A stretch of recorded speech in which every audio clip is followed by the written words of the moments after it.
বন্ধুরা, ও মোর দরদিয়া সিরিয়ালের আজকের পর্বে প্রথমেই দেখা যায় অনিরুদ্ধ ঘুম থেকে উঠে দেখে চারিদিকে ঘরে বেলুন দিয়ে সাজানো।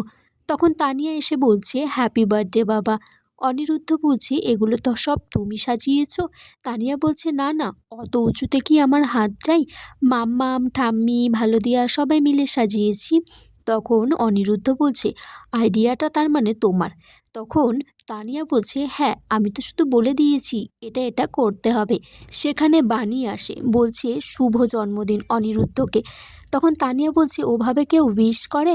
হ্যান্ডশেক করো, হাত ধরো বাবার। তারপর অনিরুদ্ধর হাতে হাত দিয়ে দেয় বাণীর তানিয়া। তখন বাণী বলছে যে শুভ জন্মদিনের অনেক শুভেচ্ছা।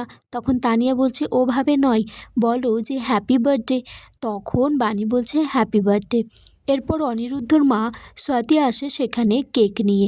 অনিরুদ্ধ কেক কাটে, তানিয়াকে খাইয়ে দেয়। তারপর বাণীকে খাওয়াতে গেলে বাণী বলছে আগে মাকে খাওয়াতে। তারপর মাকে কেক খাইয়ে দেয়।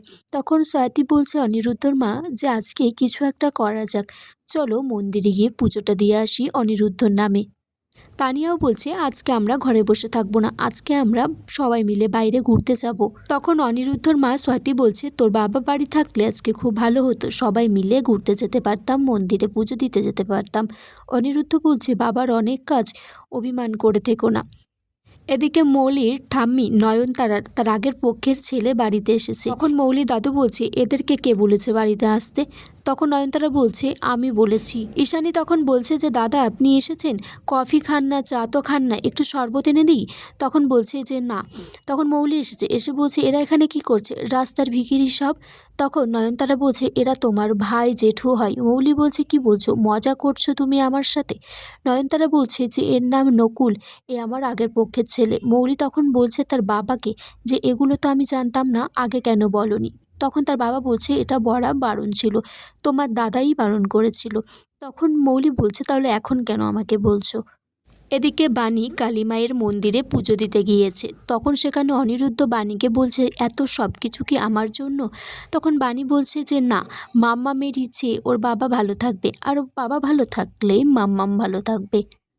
ঠিক তখনই সেই মন্দিরে বিদ্যুৎ আর কুয়াশা আসে কৃষ্ণ গান গাইতে গাইতে। তখন স্বাতি বলছে যে এই কালীমায়ের মন্দিরে কৃষ্ণ গান কে গাইছে? তারপর অনিরুদ্ধর মা বাণীর আগের শাশুড়িকে মানে বিদ্যুতের মাকে বলছে যে দিদি ওই দিকটা একটু দেখবেন, খাবার দাবার সব কিছু জোগাড় হয়েছে কি, কারণ অনেক লোকজন খাবে তো। তখন বাণী বলছে, হ্যাঁ চলো মা, আমিও দেখছি। এদিকে বিদ্যুৎ আর কুয়াশা এসেছে। তখন কুয়াশা বলছে, আমার সারা গা হাত পা কেমন চিরবির চিরবির করছে। ঠিক আছে ঠিক আছে, এখানে বসে পড়ো, বড় কোনো অনুষ্ঠানের আয়োজন হয়েছে, অনেক খেতে দেবে, খেটে চলো এখান থেকে যাওয়া যাক।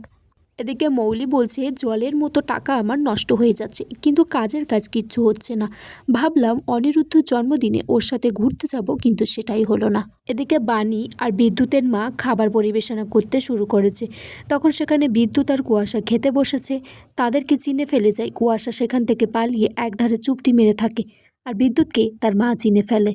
বিদ্যুতের মা তখন বিদ্যুৎকে বলছে, তোর মতো একটা কুলাঙ্গার ছেলেকে আমি জন্ম দিয়েছি, তুই সবার ক্ষতি করেছিস, তোকে আমি ছাড়বো না কিছুতেই, পুলিশে ফোন করো। তখন সেখানে অনিরুদ্ধ আসে, বলছে এটা কে? তার দাড়ি গোঁফটা খুলে দিয়ে বলে যে বিদ্যুৎ। তখন তার মাকেও বলে যে পুলিশে ফোন করতে। এদিকে কুয়াশা একটা রডের একটা লাঠি নিয়ে অনিরুদ্ধর মাথায় আঘাত করতে যাবে। তখন উল্টো দিক থেকে বাণী সেই রডটা ধরে বাঁচায়। বন্ধুরা, সেখানে তারপর পুলিশ আসে, বিদ্যুৎকে পুলিশের হাতে তুলে দেয়। বিদ্যুৎ বলছে, এরকম কোনো লকআপ এখনো হয়নি যেখানে বিদ্যুৎকে আটকে রাখতে পারে।